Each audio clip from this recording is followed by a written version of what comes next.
On April 23, 2026, inside the Mary W. Jackson NASA headquarters building in Washington, a pen-touched paper and history was made. Not with a rocket launch, not with an astronaut stepping onto another world, but with a signature that sent a message to the entire planet about where humanity is going next and who is going there together. The Hashemite Kingdom of Jordan officially signed the Artemis Accords, becoming the 63rd nation on Earth to commit to a framework of peaceful, transparent, and responsible space exploration. Jordan's ambassador to the United States, Dina Kawar, signed on behalf of her country in a ceremony witnessed by NASA Administrator Jared Isaacman and U.S. Department of State Acting Principal Deputy Assistant Secretary Ruth Perry. The room at the Mary W. Jackson headquarters building, named after one of NASA's pioneering African-American mathematicians, had seen many significant moments in America's space history. But on April 23rd, it hosted something that would have seemed nearly impossible just a few years ago. A Middle Eastern nation, situated in one of the most turbulent regions on Earth, stepping forward to declare that its future belongs among the stars. To appreciate what this moment means, you have to understand what the Artemis Accords actually are and why their growth from 8 founding nations to 63 signatories in just 6 years represents one of the most significant developments in the geopolitics of space in human history. The Artemis Accords were unveiled in 2020 during the first Trump administration. NASA and the United States Department of State developed them in partnership with 7 other founding nations: the United Kingdom, Australia, Canada, Japan, Luxembourg, Italy, and the United Arab Emirates. The Accords were designed as a practical, principled framework for how nations should behave as activities in space, particularly on and around the moon, become increasingly common, increasingly commercial, and increasingly consequential. The 10 core principles of the Artemis Accords cover the most important dimensions of how nations can explore space without creating conflict, confusion, or irreversible harm. Signatories commit to exploring space for peaceful purposes only. They commit to transparency, publicly sharing their national space policies and exploration plans so that other nations are never caught off guard by unexpected activities in orbit or on the lunar surface. They commit to interoperability, meaning they will design their systems to work with those of other nations wherever possible, so that cooperation can happen practically and not just in diplomatic language. They commit to rendering emergency assistance to astronauts in distress, regardless of nationality, building on the decades-old Rescue and Return Agreement. They commit to registering their space objects, releasing their scientific data publicly, preserving historically significant sites in space, just as nations preserve historic sites on Earth, and working to avoid harmful interference with each other's activities. They also commit to developing responsible practices for managing orbital debris, the growing cloud of dead satellites, rocket stages, and collision fragments that increasingly threatens the safety of all space operations.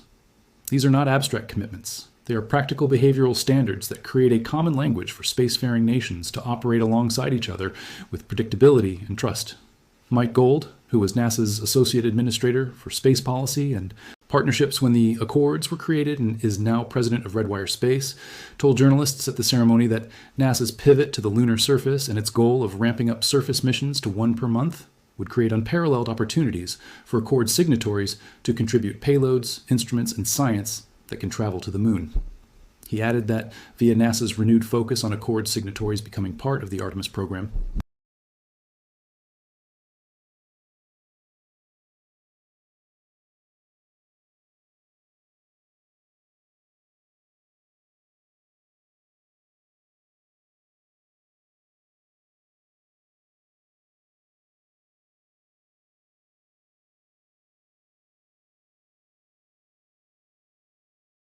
making the end of April 2026 one of the most productive stretches of Accords expansion in recent memory. The Accords had reached their 60th signatory in January 2026 when Portugal joined, followed quickly by Oman as the 61st. The momentum reflects a growing recognition among governments around the world that the return of humans to the moon is no longer a distant aspiration. It is an operational reality measured in years. Artemis II sent 4 astronauts on a lunar flyby in April 2026. Artemis III is targeting a crewed lunar landing before the end of the decade. The Gateway Lunar Space Station is in development. Commercial landers are being tested. The nations that sign the Accords now are positioning themselves to be part of this defining moment in human history before the most significant milestones are reached.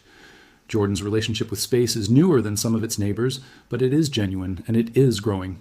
In 2018, Jordan launched the JY-1 satellite, a CubeSat developed entirely by Jordanian university students.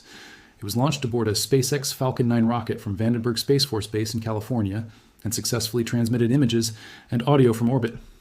For a small, landlocked nation without significant natural resources, building and launching a functional satellite was a moment of enormous national pride and a demonstration that Jordanian engineers and scientists could compete at the global level when given the opportunity and the support.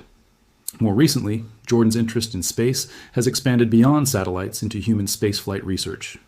The Jordan Space Research Initiative operates a privately funded analog research facility in Wadi Rum, the extraordinary red desert landscape in southern Jordan that has been used as a stand-in for Mars in multiple major film productions.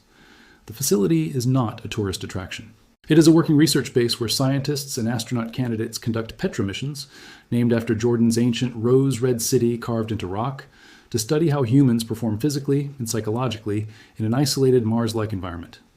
The Petra 1 mission ran in 2024, and the Petra 2 mission ran in 2025.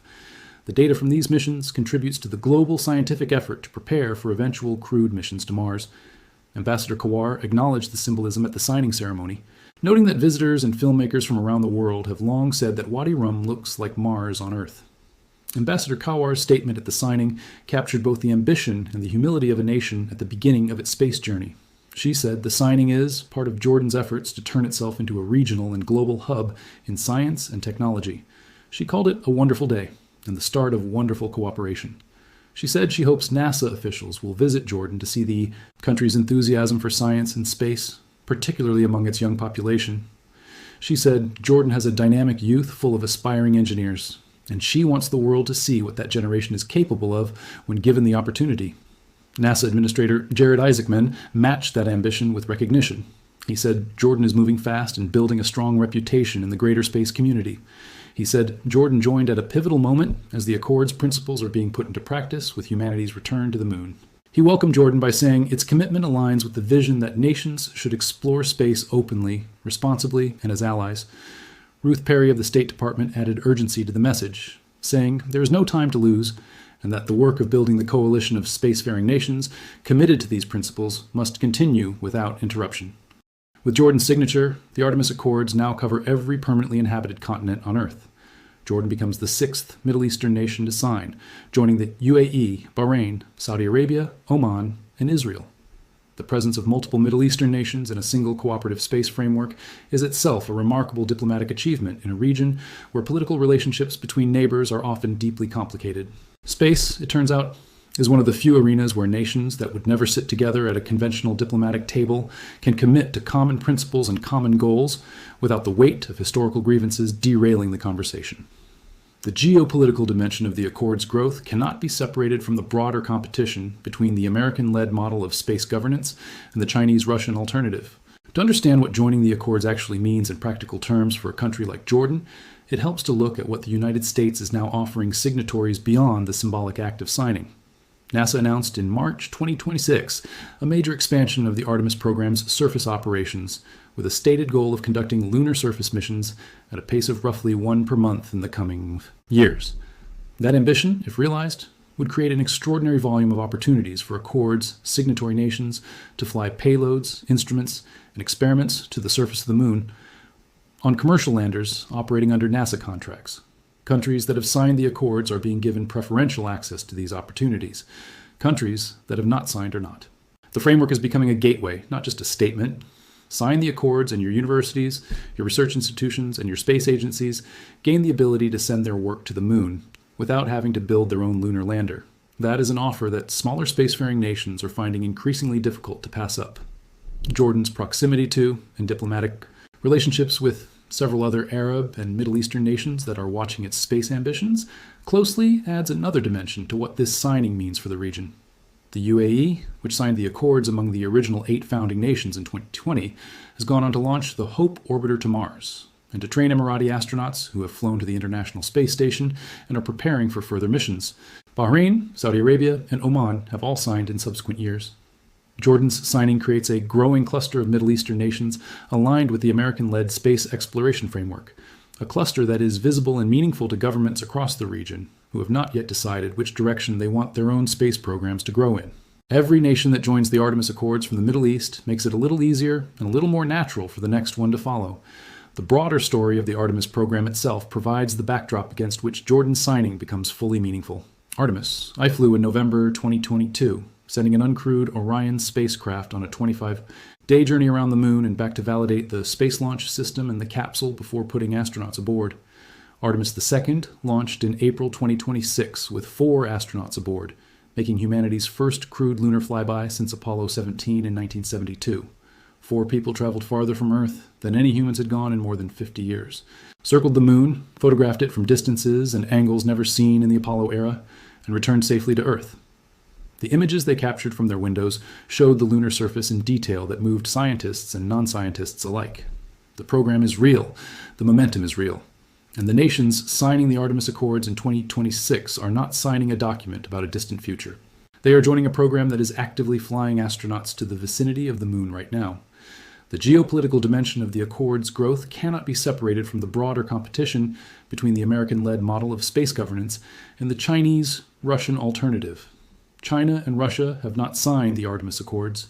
They are developing their own competing framework called the International Lunar Research Station, which they are building with a small but growing number of partner nations. The competition between these two visions for how the international community should govern itself in space is one of the defining strategic contests of the coming decades. Every nation that signs the Artemis Accords is effectively choosing which framework it trusts, which set of principles it believes will produce the most stable and beneficial outcome for humanity's expansion into the solar system, and which group of partners it wants to explore alongside.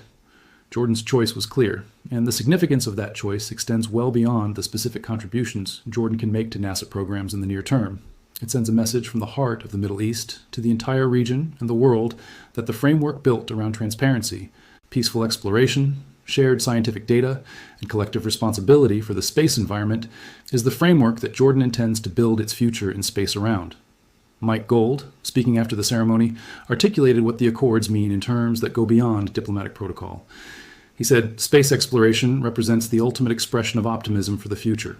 He acknowledged that the Middle East has faced a difficult period, and he said that Jordan signing the Artemis Accords shows that the spirit of exploration and optimism remains undiminished in the region. That is the message that travels farthest from a ceremony like this one. Not the legal text of the Accords, not the diplomatic communiques.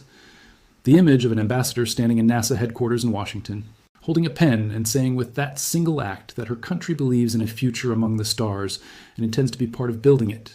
63 nations, 6 continents, one shared commitment to exploring the universe peacefully, transparently, and together. The Artemis generation is not arriving alone. It is arriving as a coalition, built one signature at a time in rooms like the one at NASA, headquarters in Washington on April 23, 2026.